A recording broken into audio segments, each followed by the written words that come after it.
Anyways, what we're getting at is like this movie is just AIDS. awful. It's pretty awful. It's pretty bad. It's pretty bad, man. It's pretty disappointing. The writing is disappointing. The writer is disappointing. The director is disappointing. Directing is disappointing. The art is disappointing. Costumes are disappointing. The music is It's okay. It's not Danny Elfman. It's not Hans Zimmer. It's not Danny Elfman. So it really doesn't work. And that's not saying that only they can do superhero music, but like They're the best. like that volume of superhero music though, like that type of music really works with superheroes, and like it just kind of blends in like a Marvel theme does. And I hate to compare DC to Marvel, but it does. It really just blends in like a Marvel theme. Like it's a little bit better, but not by much. Also feel sad when they do use the Danny Elfman song. Yeah. It just doesn't work. But anyways, let's get into rating. Alright, so I'm gonna give it a 2 because it was really bad. And like there's like Batman Forever was campy, right? But this was just cheesy and garbage. Like it was just bad. Like it was like a bad episode of the Adam West Batman, like a bad episode. And then it just went on forever and it wouldn't stop. And the villain sucked. And the hero sucked. And everything sucked. The effects sucked. Everything was garbage. It's so bad. The only reason I give it a 2 is because they managed to get it on film. So what I'm getting at is that you like the film. Yes. Okay. So placing this movie with a number was really hard because like we've done a lot of movies. We've done the Nolan series. We've done the Star Wars Holiday Special, which got a 1 point, can't make a 2. So placing it on a rating scale is very hard. But like when I was thinking about what I should do for rating, I thought back to some of the movies I've seen. Holiday Special, which got a 1.2. So I thought, what would I rather watch? Holiday Special, Batman and Robin. I'd rather watch Batman and Robin. But like, first of all, before I give a rating, I'm gonna say I'd rather watch Batman and Robin than any of the Nolan Batman movies. I'd like to point that out. Like this is like it's in the record books. Yes. It's been written. Yeah, so I'd rather watch this movie than any of the Nolan Batman movies. Oh god, official. those comments are gonna be ass. Don't even care. I hate those movies. But it does get a 3.8 from me. It still gets a better rating than Nolan's Dark Knight, but it does better than I think Batman Begins and Rises on a technical level with like actual filming and stuff. But for me, I just can't give it any lower than Dark Knight, like past Dark Knight, just because Dark Knight is more disappointing to me than this. This I can at least look at and be like, well, it's a good representation of the 1960s. You know why this one's less annoying? Because there's not a legion of fans who'll rip your head off if you start talking trash about it. Also, the fact that it got one of the versions of Batman correctly, unlike Nolan's that got none of the versions of Batman correctly. This one got the 1960s Batman down. Yeah, I know.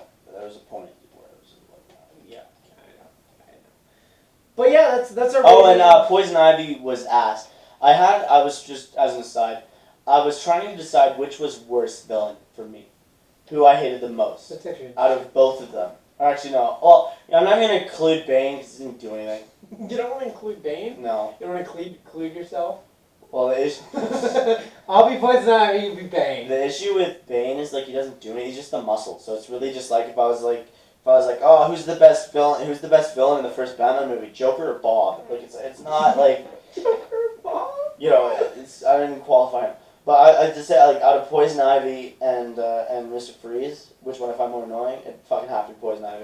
I'm sorry, she can't even speak without me wanting to stab her in the face. And her lines are awful. Like, Mr. Freeze's lines are awful because they're all jokes, like all puns. But she just can't even deliver any of her lines, and it's like so overacted and so hammy. God. It's ridiculous. And also Mr. Freeze had the scenes with his wife that I liked. So yeah, me too. That was good. Poison Ivy never had anything like that. She's just annoying and she just couldn't act. She didn't even care. She's like, curse this, I don't know. Me, Mother Earth, me. How dare you? Okay, no, but honestly, I agree with you. If I couldn't choose Bane, because we're making so we can't choose Bane in this, right? Okay. So the Poison Ivy was pretty awful. Mr. Freeze is awful too, and I absolutely hate him. But like Poison Ivy, I hate with a fucking loathing, like stare. Like I just fucking hate her. Bane is like the worst, but he's not. Well, he's a villain, but we won't consider him for this because he's got like 4 lines: bomb, Bane, work. Yeah, done. Those are his like lines. Good job. Right. Yeah, again. They really nailed the cleverness of Bane. Yeah, like how he like thinks of a complex plan to take down Batman. I I'd like to point out though this Bane was better than Tom Hardy. would also like to point out one more. Just kidding. Not really. Maybe. They're the same to me. You know what you do? You take the look. Yeah. And That's you take exactly what I the was look about of to say. this Bane, and you take the intelligence of that Bane, and you just Mash them it together. I mean, like you still have the green effect, but like Whatever. it's worth it. It's Venom's green, skin's green. Here, okay, one last thing I'm gonna say, just scene-wise, because this scene really bugged me. The initial scene where they show off Bane, like the first scene where he actually stands up and goes Bane, Yeah. is reused like 3 minutes after that when Poison Ivy kills the scientist, and like then she's like, "Come on, Bane, we have work to do," and he's like, "Bane." It's the exact same scene, exact same background. I'd also like to point out too, Stupid. when they're falling off a cliff, they use the same background like Yeah. 3 times. They literally reuse scenes to try and make the film longer. Also, there's a lot of scenes in here that didn't need to be in here just to like run long. The Why does it need to be 2 hours? Oh, and the scene at the end with Poison Ivy and Mr. Freeze. Stupid. It like, and then them running at the signal, like past the signal, like giving us like, oh, there'll be a signal. Yeah, fuck off. Go fuck yourself. Whoever came with that scene, fucking hate you.